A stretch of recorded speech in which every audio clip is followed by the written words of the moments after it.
Hey y'all, let's make a one-pot chicken pot pie with biscuits on top. First, you're going to add in 2 tablespoons of butter and 1 small onion. Then you're going to give that a good stir until the onions are translucent. Once those onions look good, then you're going to add in a half a bag of mixed vegetables. I added in 2 large cloves of garlic, and then I gave that a good stir. Once the vegetables have cooked for a few minutes, then add in 1/3 cup of flour.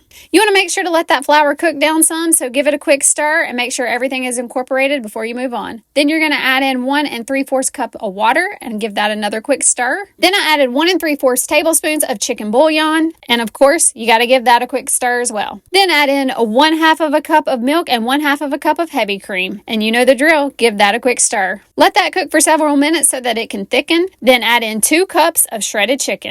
I used a rotisserie chicken, but you can use any chicken you want to. And say it with me, give that a quick stir. Then I added in a teaspoon of garlic powder, a teaspoon of salt, and a teaspoon of pepper. And I gave that one final stir. Now, this next step is optional and it's completely up to you, but I like to cook my biscuits for about 8 minutes before I put them into the pan. That way the bottom is also crispy and the top gets crispy when you cook it in the oven for the last 15 minutes. Here I am placing those biscuits on top with the cook side down. But again, this is optional and you do not have to do that. You can stick them right into the pan. And here it is after it has cooked for the last 15 minutes. Now, don't be surprised if everybody's fighting over the last biscuit, because my husband wanted to eat the last biscuit and my daughter said absolutely not. I'm taking that for lunch tomorrow. Keep your dirty paws off of it. Here it is all plated up. I hope y'all try this and I hope you enjoy it.